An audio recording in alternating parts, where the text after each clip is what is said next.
"So that's everyone," said Molly Weasley, smoothing down her pinny. "Everyone's coming? Dumbledore?" Sirius nodded. "Minerva?" He nodded again. "Cecilia?" she added, looking over inquiringly at Tonks. "Yes, we were at Imanus's today." She held up a broom catalogue. "I got some flying clothes and a frock." "What did she get?" said Remus, stepping forward to glance at the back of the catalogue. Sirius raised an eyebrow. "Since when were you interested in fashion, Moony?" said Sirius, glancing at his friend. "Just wondered," said Remus, looking up at Tonks. "I'm sure whatever she wears it will pale into insignificance next to you." Sirius rolled his eyes. "Hardly," replied Tonks. "She looked amazing." She looked across at Molly and handed her the flower.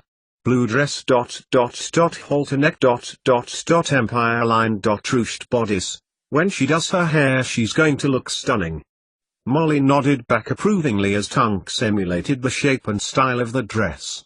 Sirius on the other hand gave Remus a "now see what you've started" look. "That'll go so well with her color hair," she replied. "Quite an Irish hair shade, that'll suit her, though not what I would have expected." "Glad to hear she didn't go for black, Tonks." "Or red," replied Tonks. "Does the tree still need doing?" Molly nodded. "I'm surprised about the black," Molly continued, sprinkling the flour in midair, and scooping out some butter from the container. "She seems to favor that." "I suppose it would blend in too much with her date," said Tonks, jumping down off the stool. "It's gorgeous fabric," she continued, addressing Sirius and Remus as she passed them. They glanced at one another. "I'm probably not going to bother all that much." "What's that, Littlex?" said Sirius, following Tonks into the living room. "You know I don't like all that dressing up lark," she said. "I'll probably just come in my normal robes and trousers." "No, before that, Tonks," said Remus, who had followed them both. "She's bringing a date with her." "Who she'll blend in with in black," finished Sirius. "Well, it has to be one of the order, because the party's here." Remus exchanged looks with Sirius again. Sirius frowned, and Remus raised his eyebrows and shook his head. They both stared at Tonks accusingly.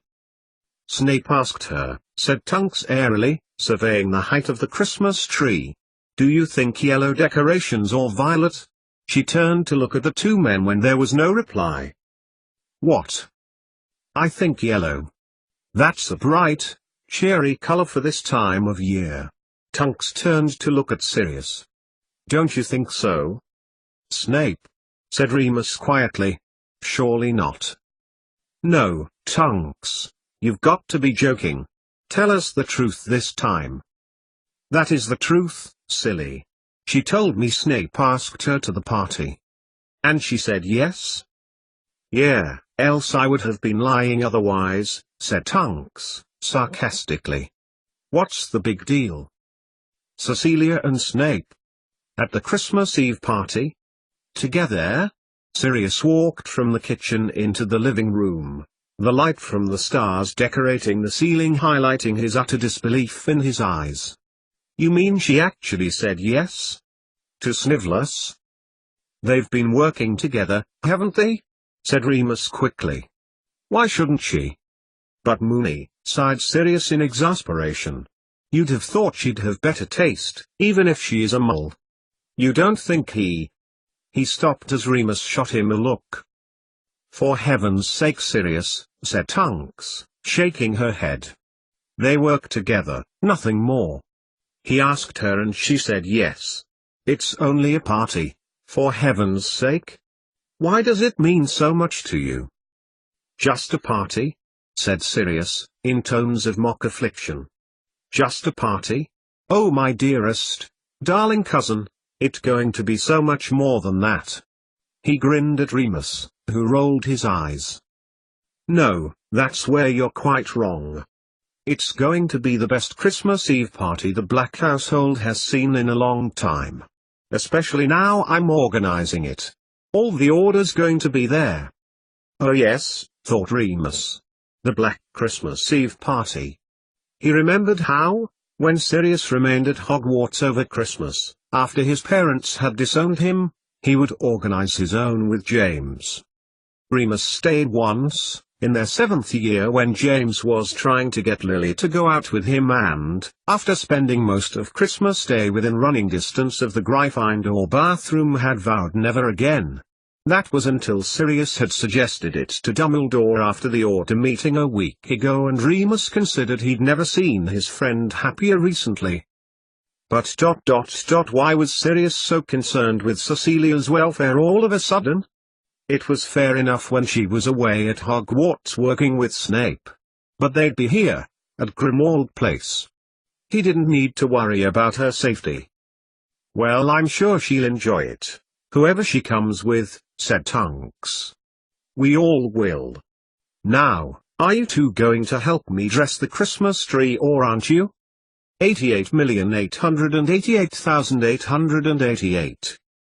At the same time that Sirius, Remus and Tonks decorated that huge Norwegian spruce, which bore an uncanny resemblance to the one that seemed to have disappeared as if by magic from Trafalgar Square that very evening, Cecilia was pacing uneasily round her room at Hogwarts.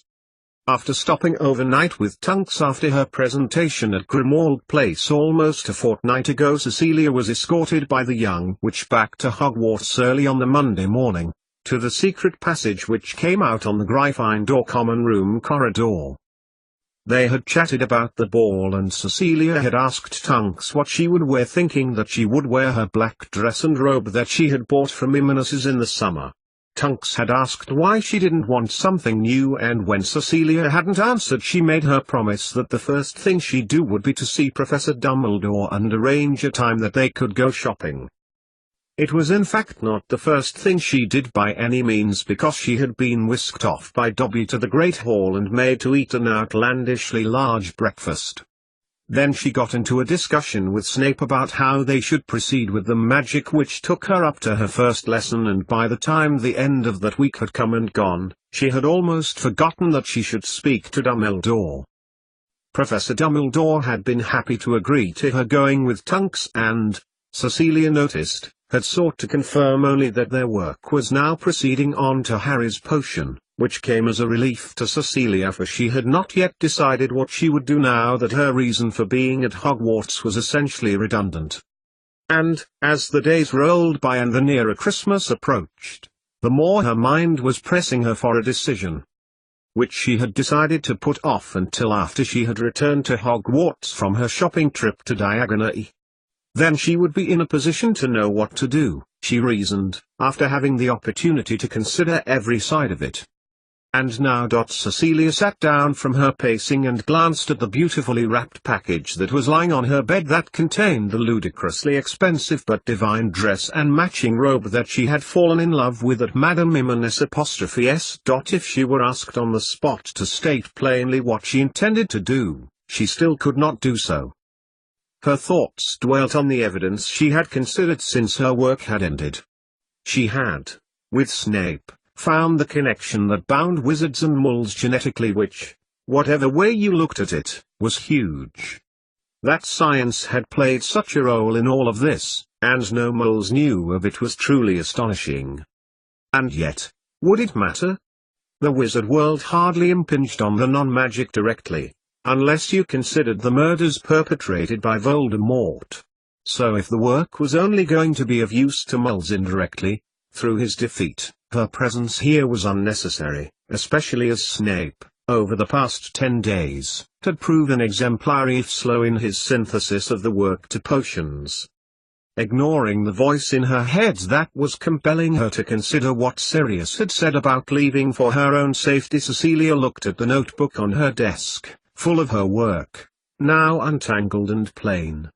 The logical answer was that she needn't be here. She'd done everything that had been asked of her, and now she could go back to her family, back home, to see Libby, Amy, Mum. She could forget all that had gone on. Or could she? Slowly, Cecilia got to her feet and walked over to the desk, glancing at the front cover of her cotton-bound notebook, its blue fibers shimmering slightly in the lamplight. Of all the work she had done towards making Harry's potion, one thing remained. The history of science, mole science, was tied up in this. Could she essentially betray her profession and leave the secrets of all of this behind her without allowing someone in her world to know about it? And even if she could, in her heart of hearts, she would feel her job was incomplete by not at least attempting to investigate the unanswered questions regarding Lully, Joseph Black, and so on. Cecilia's mind drifted to that morning, when she had got up very early that morning to meet Tunks outside the Three Broomsticks.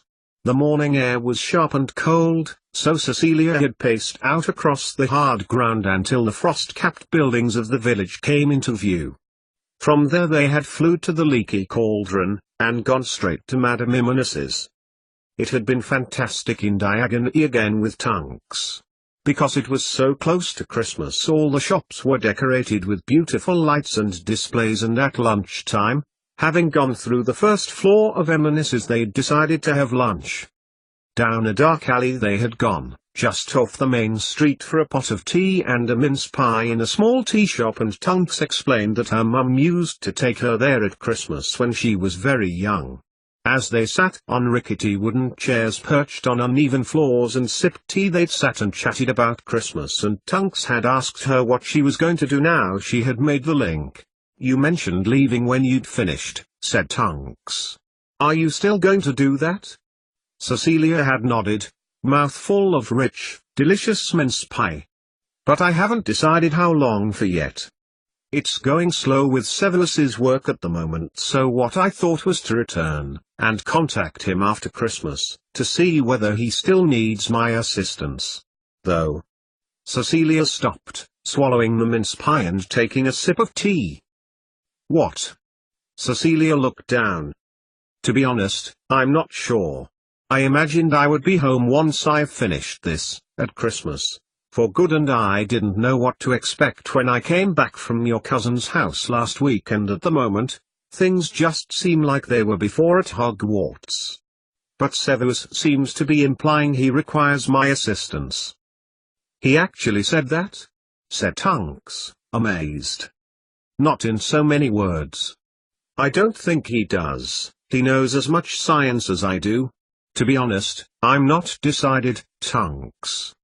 Half of me wants to stay and see things through, but the other half is telling me that I've done my bit, and now it's time to go home."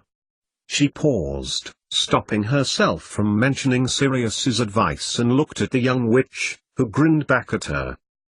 "You'll know when you meet Dumbledore. You'll know what the right thing to do is by then, and whatever you decide, it will be for the best." Cecilia got back to her feet and began to pace again, wondering how much hope she should place on Tunks's sincere approbation. Sunday would be her last Mole Studies lesson, on Christmas Eve, as all of the students were remaining behind for their Yule Ball. It wouldn't take much planning. She was going to organize a traditional Christmas nativity, sing carols and talk about the meaning of Christmas, which had seemed trite to her as she discussed it with Minerva, but Deputy Headmistress of Hogwarts had loved the idea, as had the students. Tomorrow morning, before the students arrived in her classroom to rehearse, she would speak to Dumbledore. She would ask him whether she was still needed and confirm that she had done exactly what he had intended when he had first employed her, and if necessary, admit that she hadn't decided. Her mind drifted back to that afternoon following lunch with Tunks. They'd walked out of the side street and back into Diagon. On the way back to Madame Imonis's they'd paused outside the Quidditch shop, and Cecilia had expressed more than a marginal interest in the game, asking Tunks which the best team in the league were. "It's the Principal Association, actually," said Tunks. "That's what the top teams are in. Then we have different lower associations who play one another too. I support the Cambric Feathers, but they've been demoted to Association 1 from the Primes this season. They've got a good chance if they beat the Gormley Kites next through." She looked at Cecilia and smiled apologetically, and Cecilia smiled back. Different sport, she thought, same monologue, and glanced back to note the team colors. When I buy this wonderful, fabulous dress from Madame Mimoune's today, I'm going to have to get some money from the bank, aren't I? Cecilia tried to look impassive as she spoke, almost conversational, in order to try to hide her unease. The last time she went to Gringotts she had that dreadful interview about her permit. Even though she'd taken it with her, Cecilia did not relish the possibility that she might bump into Draco's father again. "No need," said Tunks, as they began to head back to Madame Mimoune's. "If you have your account number, you can use your wand to cast a special spell in order to put the correct amount of gold from your account to what?" Cecilia had stopped walking. "How can I do that, I-? Haven't got a wand," laughed Tunks as she realized her confusion. "Yes, it was slip of the tongue," she added, grinning. "No problem, I can do it for you." She grinned again and began to walk back up diagonally. A warm glow flooded Cecilia now as she thought about Tunks's mistake. She had confused her for a wizard. An equal. Which meant something in this world. Then they'd returned to Madame Mimoune's, and they spent what had felt like 5 minutes but had actually turned out to be another 3 hours browsing through the clothes before Cecilia had found the dress. Grey-blue chiffon which faded to dark, full-length and strapless, which Tunks urged her to try on. It was quite straight-cut, but easy on her hips. When she did put it on, and Tunks had transformed her hair from haystack to haute couture, she actually felt her confusion about her work fade and be replaced by anticipation of a wonderful party that they soon would be attending. In short, Cecilia Jane Frobisher looked good. She took a towel from the pile of fresh ones next to her desk and headed towards the bathroom. Her thoughts from the day's shopping to the night Dumbledore had taken her back to Grimmauld Place as she turned the latch of the sturdy oak door. It had surprised her that things had gone so well. She'd had, let's be honest, a very difficult task to do, in telling almost 30 wizards that a malpractice, science, had been effective towards conquering one of their darkest fears and that they had to trust that it would be again. There could have been much more confrontation, she thought, considering. The bath was soon full of lovely soapy suds and Cecilia threw off the clothes she had been wearing all day and sank into it, feeling her muscles untense in the lovely hot water. Maybe it was because they had little choice in it, she thought as she tipped her head back into the water, because they trusted Dumbledore, or had come to accept a little of what she was saying. Or perhaps it was because they accepted her to some degree. Whatever it was, at least she wasn't lying in a bed, having woken up from the effects of one of Mr. Black's objections. Cecilia stopped and let her mind dwell on Sirius. He had definitely come to accept her, so much so he had shown her a little about his family, a topic about which she knew he was sensitive, and taken her through the understanding of something he considered quite personal. Thinking back to how he had been only a few months ago, even to his because he could kiss, on the morning of her birthday, it showed real respect despite their differences. Her mind then drifted towards Tunks and Remus as she massaged her skin with a flannel. Tunks said she thought Remus was going to propose to her, and after Cecilia's own personal self-revelation, which you will bury and never remember again, she told herself sternly, Tunks had gone on to say she was going to say yes despite knowing that Remus still had feelings for Lily. That had come as a shock to Cecilia, and she remembered lying in the darkness with her face glowing, not only from her own guilty feelings but also because Tunks had never mentioned anything other than their mutual affections for one another. She had asked Tunks why she knew this, and she said she remembered being 8 or 9, being taken to the park with Sirius, and he and James had discussed it. This would have been in their 5th year, Tunks had said, before James and Lily had got together. I know he still loves her, sighed Tunks, because he goes quiet when she's mentioned. Her death hit him hard. But he loves me now, and I love him. You can only make the best of what you are given. Cecilia massaged shampoo into her hair and her mind wandered to her thoughts at the time, of Tim. Tunks had asked Cecilia about him, and she told her about their marriage, happy for the most part and failed through fault of her own, through neglect. Once he'd gone, Cecilia had added, she remembered a time that she'd thought she would never be happy again, that she would never smile. He was her first love, and in a way, she would never be over him. But I still think you can love someone else, she told Tunks, even after your first love. And if I were in the position Remus was in, about to propose to someone else, it sounds to me that he's found a way to put the past behind him, and was ready to move on. The air in the bathroom took on a chill as Cecilia thought about the consequences of her own advice. Had she put Tim behind her? Every so often she'd realize she'd spent half an hour just daydreaming about him, about them doing something or going somewhere, or she'd turn round to an imaginary him as if he was next to her to ask him something or make a comment. Was she still in love with him? Would she always feel like his? Once she had felt thoroughly cleansed, Cecilia got out of the bath. It made sense to leave it, she thought, as she patted her skin dry. She could go home, knowing she had done her best for wizards and moles everywhere, and that the work she had done was in safe hands. Once she was dried off, Cecilia walked back into her room and turned to her wardrobe, happy she had come to a decision at last. She chose some fresh clothes and picked up notebook, which she had not worked on since the night she had gone to Grimmauld Place, having taken Severus's lead on the research front, and closed her mind to thoughts of leaving, and picking up a pen. He needs information about the exact frequencies and amplitudes, Cecilia thought as she made her way to the bed. Sitting down heavily on it, she flicked open the pages to find the last one she had written on. Cecilia was just about to write down the date and the subtitle when she read the last sentence she had written. Make sure you ask Remus Lupin re. DNA, Lily Potter. Harry. Safety. Bugger, she cursed under her breath, as her decision, bound up so neatly with reason and logic, unraveled like string around a bundle of paper, her plan floating away in the breeze.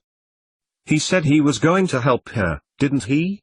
And that was before Tunks had told her he had loved Lily, and before she had forbade all feelings of that nature in herself.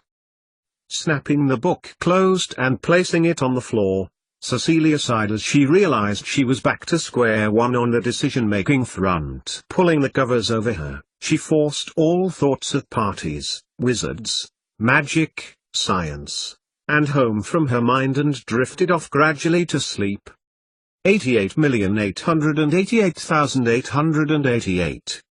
I am glad to hear you will be attending the party tomorrow night. Minerva looked at Severus as he closed her study door behind him. The wizard paused only momentarily on his way to stand before the deputy headmistress of Hogwarts. You're going with Mrs. Frobisher, are you not, Severus? She pressed when Snape did not answer her. He coughed, and nodded briefly. However, it is not for this reason you have come to see me. Indeed not, Professor McGonagall, said Snape, the tone of his voice unfathomable as he stood before her, rigid and indifferent as the granite from which the school itself was hewn. Perhaps you would like to sit down, and start from the beginning, continued Minerva kindly, getting to her feet and gesturing to an empty space to the right of her desk, in which a Hessian-backed chair appeared moments later. I understand Cecilia is speaking to Professor Dumbledore presently. She is, intoned Snape. And you have reservations about it, thought Minerva, otherwise you wouldn't be here talking to me. Who told you I would be escorting Mrs. Frobisher? Inquired Snape, evading the very reason for his presence so early on a Saturday morning in Professor McGonagall's study. Well, Cecilia, of course, replied Minerva. She glanced at Snape, waiting for him to continue. Of course, repeated Snape, eyeing McGonagall beadily. She has, Professor, been a valuable asset to us over the last few months. Her work has allowed me to take an otherwise unprecedented step into the physical world of potion making. I should be acting against my conscience were I to see her attend Black's party knowing that she may otherwise be in danger. Oh? And what makes you say that? Asked Minerva, placing down her quill and getting to her feet. Sirius Black's prior attempt on her life, you mean? Snape nodded quickly again. Not just Black, as you know. Snape stopped when he saw Minerva's knowing expression. Her existence is known by Voldemort and the Death Eaters. Yes, you informed us at the meeting before last. How great a risk does this pose to her, Severus? I believe that if she returns to the Muggle world she will be found and abducted. Until we can defeat Voldemort, until I have completed the potion, Mrs. Frobisher is in grave danger. Therefore I do not believe that Professor Dumbledore is correct in allowing her to choose when she should leave. Snape's voice had risen in volume and he was on his feet. Minerva looked impassive, reading his reactions. And she is with Professor Dumbledore now. Snape nodded. How do you know she is telling him that she is leaving? Snape looked at Minerva and took a few steps in front of the desk. She told me this morning that her decision was to leave. When I asked her when she would be returning she extolled my scientific abilities and told me that she would not be.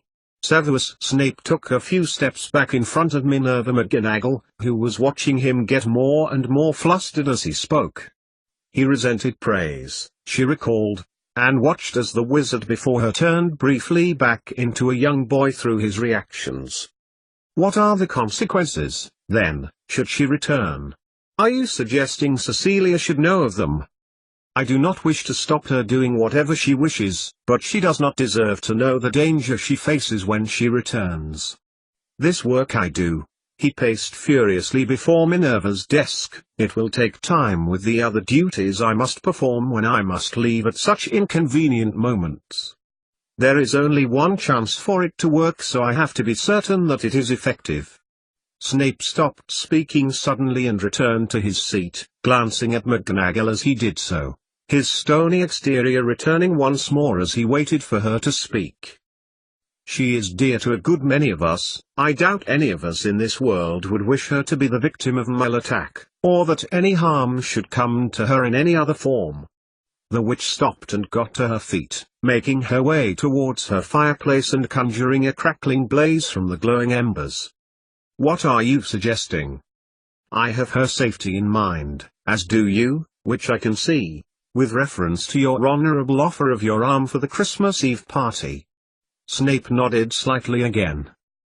Perhaps we should speak to the headmaster and put your case. Perhaps we should suggest that, for her own protection, she should not leave on Christmas Eve for home, and in addition and for your assistance that she remains as the Muggle Studies teacher at Hogwarts until the potion is complete, to allow her valuable insight to fall upon your work. I am perfectly capable of. Snape got to his feet in defense of his own professionalism, but McGonagall raised a hand. Of that I have no doubt, Severus, she placated. I merely suggest that flattery to deceive is one tactic that could work. On the other hand, her bluntness does allow me to consider all of the evidence in a different light. I do feel her input is valuable, if not always relevant. Snape stopped, nodding in agreement at Minerva's suggestion of speaking to Dumbledore. She got to her feet. She appreciates your honesty, Severus. That you were prepared to work with a Muggle on such important work as this does you credit. And your honesty over your past. She put her hand on the latch of the door. Snape paused in the process of standing as she spoke. If it had not been me, it would have been Black. He got to his feet and began to pace over the old blue rug that covered her office floor.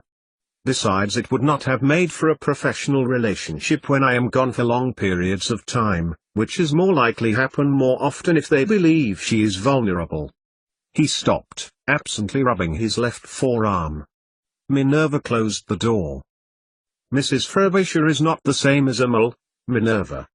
She has an ability to understand our world that some of our own struggle with. Were her cell energy levels correct, she would be a fine witch, I should imagine. Professor McGonagall smiled. I appreciate the humility with which you have approached me, Professor Snape. It has taken a lot of courage for you to say this.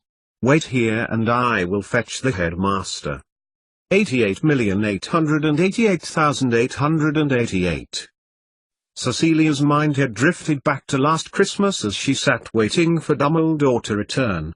She had barely time to tell him why she was there before Professor McGonagall had requested his presence on a matter of urgency. He had asked her to wait in his office for him, and now, half an hour later, she had already perused the titles of the books, spoken to Fawkes from a distance for personal safety, and perused the fascinating but indistinguishable objects on Dumbledore's desk.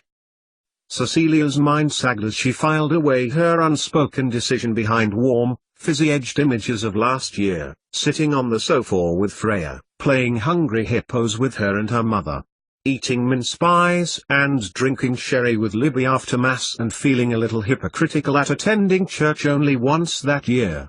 Watching the Queen's speech alone for the first time in 8 years and realizing that not only was she relieved that the arguing was over, but that her life was suddenly empty now her husband was living without her. She looked around the office again, as Fawkes crowed, bristling his crest with the underside of his wing. It had been early, she thought, but surely the sooner the better? Then she could look forward to being home for a week or so before coming back and working with Snape again, and maybe she would have further inspiration for teaching her students in Mole Studies now that her small complement of non-magic sociological topics had been exhausted.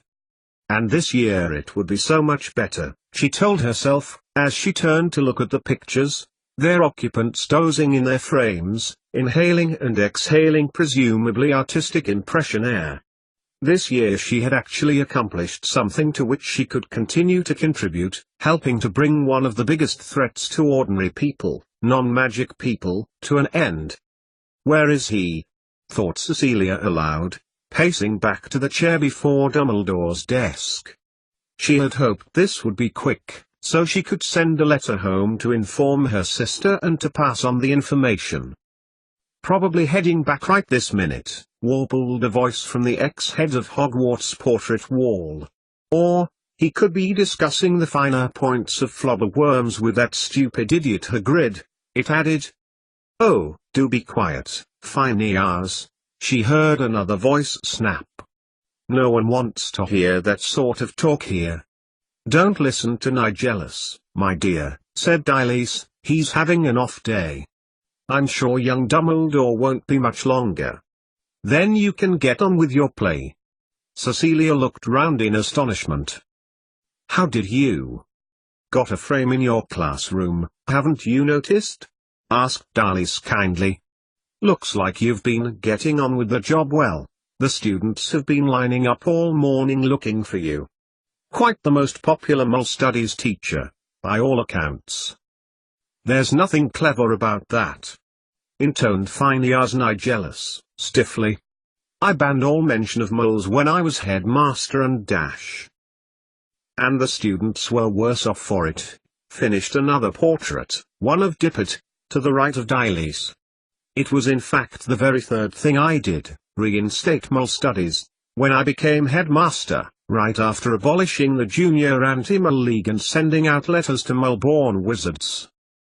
There were murmurs of approval from the frames as Dippet spoke, with the exception of Phineas Nigellus who, it seemed to Cecilia, was sulking, his arms folded defiantly and a sour look on his face.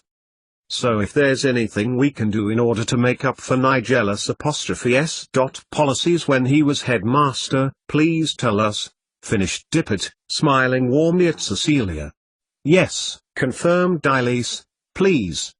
Cecilia smiled back at the wizards. Thank you, she replied graciously, but I'm not sure that. Cecilia stopped and thought, maybe they could help her after all.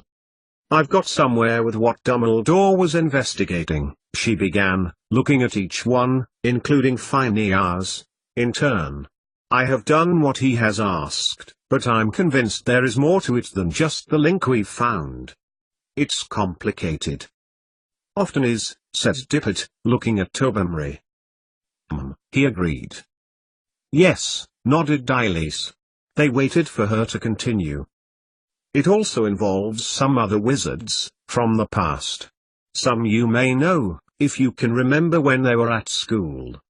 Cecilia tried not to look pleadingly at them, but the deceased headmasters and headmistress nodded back, muttering to each other. I remember all mine. Me too. And yours too, Gadley. The wizards who I wanted to know about, continued Cecilia with a hubbub, are.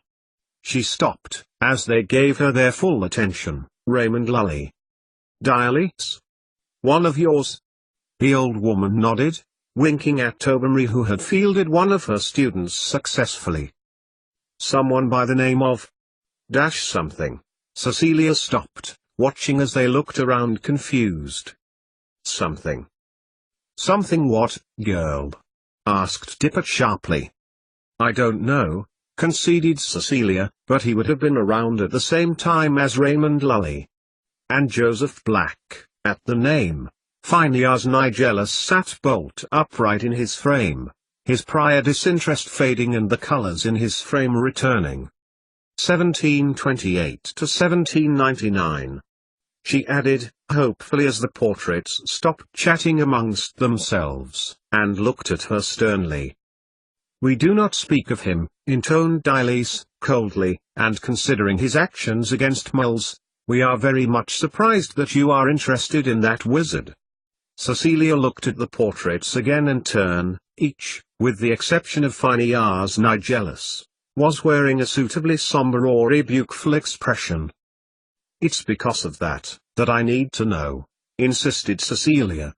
A famous Mole once said that you cannot fight an enemy until you know him better than your best friend.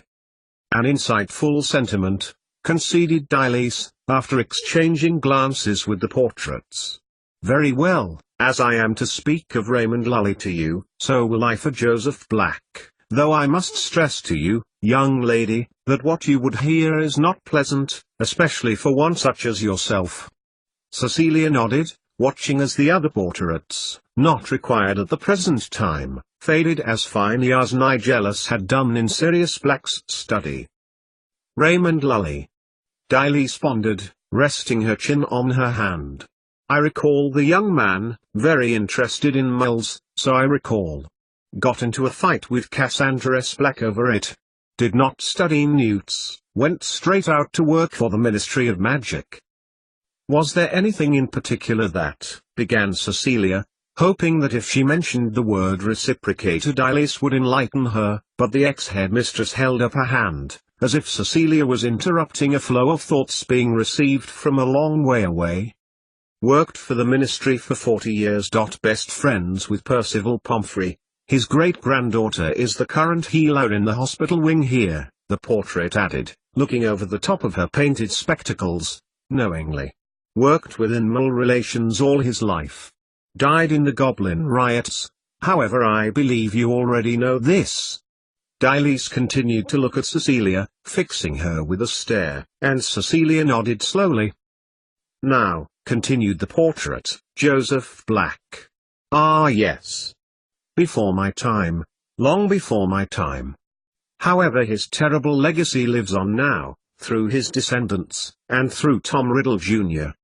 During the 18th century, we wizards worked closely with Muls, with technology and with communication. Knowledge is power to Muls, of course, which, when your engineers assisted us, we assisted them with communication.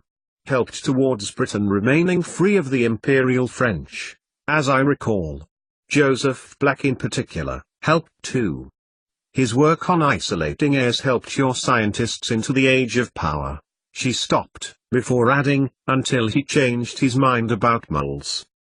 Dyliss leaned towards Cecilia, as if what she was about to say was of particular importance. Joseph Black's legacy has meant that Muls have lived in fear of their lives for the last 200 years. Without even knowing it. She continued to look at Cecilia and shook her head slowly. A dreadful blight on both our worlds, young lady, and for further details I press you not to ask me." Cecilia looked back dumbly at Dalys, then nodded slightly in confirmation. Why hadn't she thought to speak to the portraits before? The headmistress had given her more information in 5 minutes than she had found out from Sirius's library books. Wizards and moles cooperating. Both Raymond Lully and Joseph Black. That couldn't be a coincidence to the work she was doing, and it fitted neatly with the stubs of information she had discovered already. Then, what she knew about Raymond Lully from the internet, working with renowned influential scientists, fitted with his working with moles. Also, Joseph Black, working scientifically to explore the properties gases. This fitted with the information in her encyclopedia, which at least solved one mystery. But why did he change his mind so suddenly about moles when he was happy to help them at the outset? Could it just be about his daughter? Now, if you don't mind, I'll be glad to rest my paint. The sunlight at this time of year does dreadful damage to the pigments. Thank you, said Cecilia, gratefully. That has indeed been most useful, Professor. Her mind raced to other questions, but there was one that stuck out most. Perhaps I could just ask one last thing, she added. From the work we've done already, it would seem that, deep down, there are things in common with moles and wizards.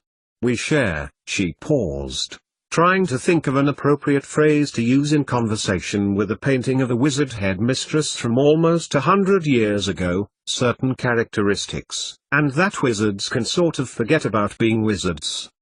Oh, said Dalys brightly. You mean, that when they return to the wizard world, their power has diminished. It is interesting you mention that, Mrs. Frobisher, for it was in the name of such wizards that Joseph Black claimed that the dreadful, terrible, anti-mole laws in the Wizengamot were for. That moles as a whole were weakening the power of wizards through collaboration. An unfortunate coincidental phenomenon which suited Black's cause. Thank you, said Cecilia again, wondering for a second time what his cause actually was. Your help has been most useful. She watched the picture fade, as the others had done, and mulled over the valuable information, her decision about the work springing back into her mind. Yes, it was the right one, she told herself, running through what Dalys had told her about Lully, Black, and the phenomenon that when wizards spend time out of the magical world their power weakens. Just then, the door of Dumbledore's study opened and the headmaster walked back in. He smiled at Cecilia, who was still standing in front of the fireplace before the portraits, and she walked back over to the chair in front of his desk. Ah, Mrs. Frobisher, said Dumbledore, returning to his chair. Thank you for waiting. I know your students are eager for your attention with the activities you have planned for this weekend, so I won't keep you. Cecilia looked impassive, waiting for him to continue. He glanced at her for a moment before continuing. You have made your decision, I trust? Cecilia nodded. I've considered everything, as much as possible, and I can see that only one course of action will suit all of us. Pausing, she glanced quickly at the portraits of the wizards above the fireplace before adding, It's not been easy. Cecilia swallowed as Dumbledore allowed her to carry on. I wish to return to my world, to the Mole world. I have completed the work with which you have entrusted to me and to your satisfaction. But only for a few days, a week maybe or 10 days. I wish to see out this work with Professor Snape, and he has informed me that my contribution is still valuable. Cecilia stopped, and looked at the headmaster of Hogwarts. I can continue to teach Mole studies, and work with Severus where he needs me to. Is this acceptable? Dumbledore got to his feet. As I have said all along, Cecilia, it is your decision, and there was no doubt in my mind that you have come to it by weighing up all aspects of the situation. Yes, it is certainly acceptable, and one I hoped that you would come to. Severus will certainly need your guiding hand, and I will not have to seek another Mole Studies teacher. He glided over to Cecilia, who got to her feet too. Then it is agreed, Dumbledore concluded, holding out his hand. Cecilia took it, and he smiled. You will assist Professor Snape and continue to teach following your return from your well-earned break. And now, he dropped her hand and turned, walking back towards his desk. Excuse me, Professor, asked Cecilia. Was there something else, Mrs. Frobisher? Dumbledore stopped walking and glanced over his shoulder. Would it? I would like to. Cecilia swallowed and Dumbledore turned to face her, smiling kindly and waiting for her to get her words out. Could I ask whether I would be able to send a letter to my sister? I need to let her and my family know when I am to return home. Why certainly, said Dumbledore, taking her by the shoulder and leading her to his desk. If you wish to write it now, I will see to it that it will gain a postage stamp with your Majesty's head upon it and a beautiful festive design. He handed her a quill and some paper, gesturing in her direction. Cecilia looked down, wondering what she would write. Thank you, Professor, she said, writing quickly and briefly, knowing that Amy would not read a long missive. Just before she signed her name, Cecilia paused. It was the eve of Christmas Eve, and a Saturday. There would be no chance of her sister receiving it before she came home if it went by ordinary post. More is the pity that we need to maintain our cover, as owl post would, of course, be much faster. Still, he looked down at the paper. I will see to it that it will be delivered promptly. Dumbledore continued to smile as Cecilia signed her name and folded the paper. Dumbledore took the letter from her and laid it on his desk, removing his wand from his cloak. He pointed at it with the wand, and flicked his wrist. Purple light sparkled from it, and before her very eyes, her letter was beclothed in an envelope, and was perfectly addressed and stamped. Another flick saw the spin on the corner of the envelope before popping out of existence. Cecilia felt her face freeze in awe, before looking in wonder at Dumbledore, who winked. Now, he continued, your class will be waiting for you. And I hear that the Mole Studies classroom will be the place to be tomorrow. 88,888,888. It was 4:30 on Christmas Eve as Cecilia began to applaud the outstanding performance from her students of the Nativity. She got to her feet in the festively decorated classroom and beamed at her class of young wizards who had put in a good deal of effort to write, stage and perform the show in little under a week. Next to her, other members of staff, students and house elves also started to applaud as Ron, Harry, George and Ginny stood at the front of the stage area, bowing and beaming too. They stepped in amongst the audience, their roles as the narrators of the Nativity now over, and began to speak to them. Despite having had a very busy Christmas Eve already, which had begun with a near-hysterical Dobby begging her not to pack her bags up and have them ready by 9 a.m. sharp in the staff room at the end of the corridor, and not to leave to wherever she was going this evening, and had led to her standing in front of her Mole Studies class now, and their audience, about to congratulate them on their outstanding performance. Ladies and gentlemen, wizards and witches, students and staff. She looked around the room as she spoke, and the pockets of murmuring began to fade as the audience began to listen. I have a few announcements to make before you make your way to the Great Hall to meet your heads of house. The murmuring ebbed and flowed, as the students took in the information, turning to one another briefly before paying attention to Cecilia again. Your Nativity play was pleasure to watch this afternoon, she smiled, beaming at the students, not only because of the commitment you have all made to Mole Studies this year but because of your effort and abilities too.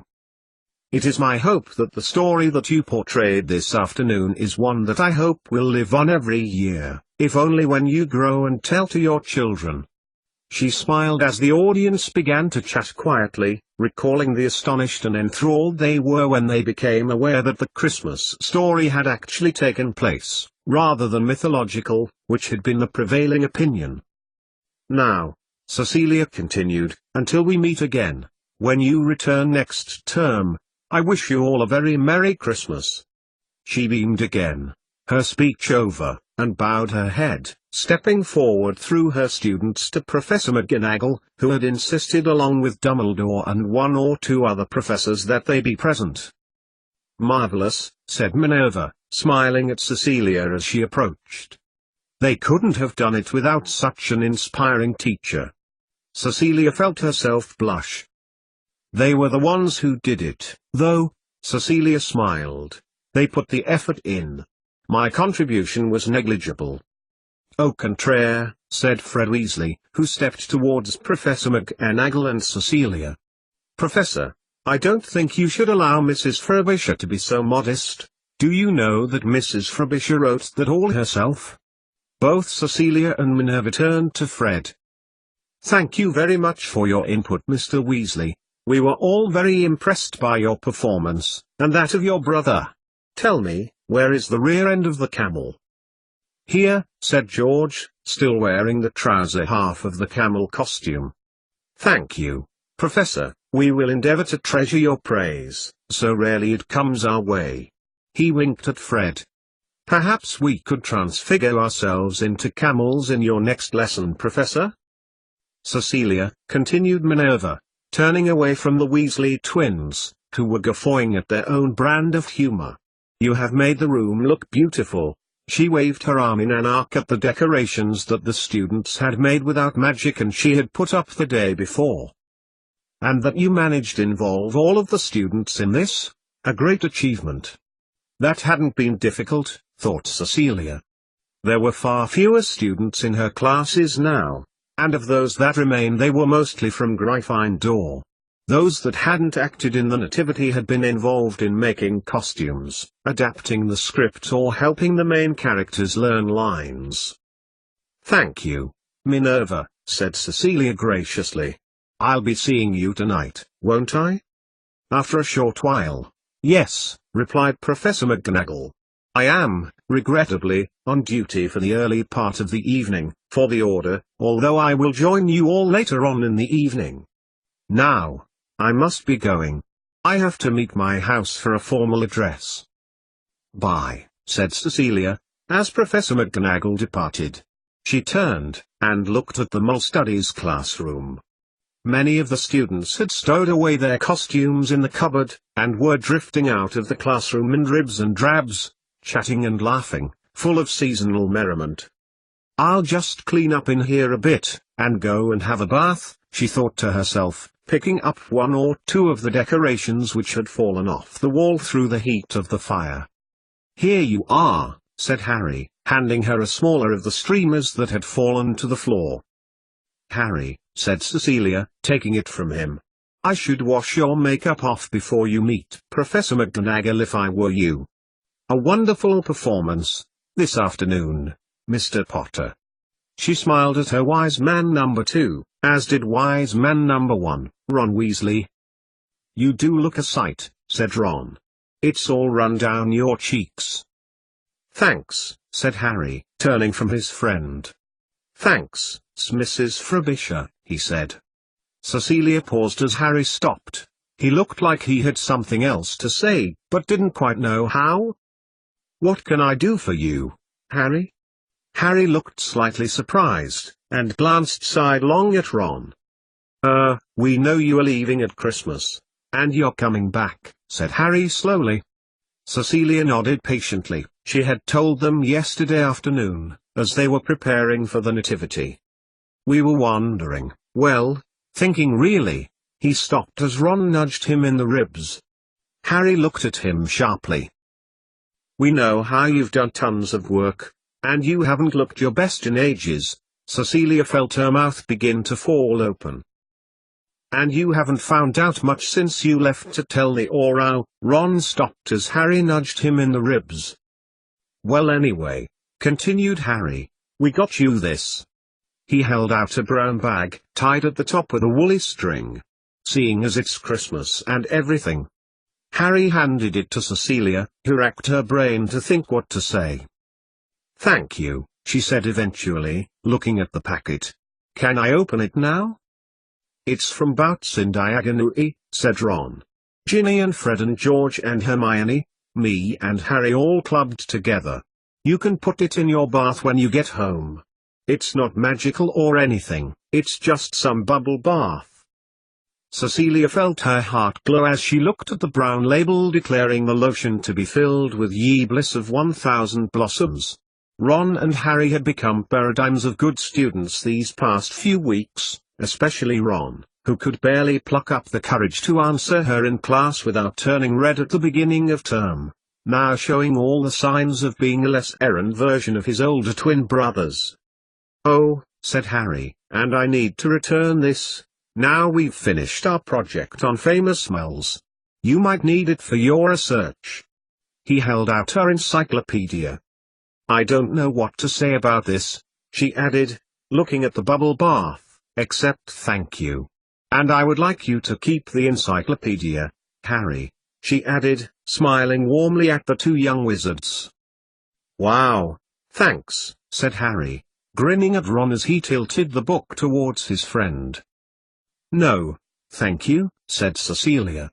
"You've done more than enough to help the research, and I've managed to make a few more connections which should speed up the research." Harry looked at her expectantly. "When I've managed to investigate a bit further, you'll be the first to know," Cecilia added. "Because I want to ask you whether it's okay to use your mother's DNA in the research before I do it," she thought to herself. "If it hadn't been for you spotting Joseph Black for me though, I would still be working on the connection." "I said it, didn't I, Harry?" said Ron, beaming with pride. "And there's no need to thank me after the advice you gave me yesterday. The person who I hadn't noticed was the right person to take to the ball, like you said." He grinned, and glanced at Harry,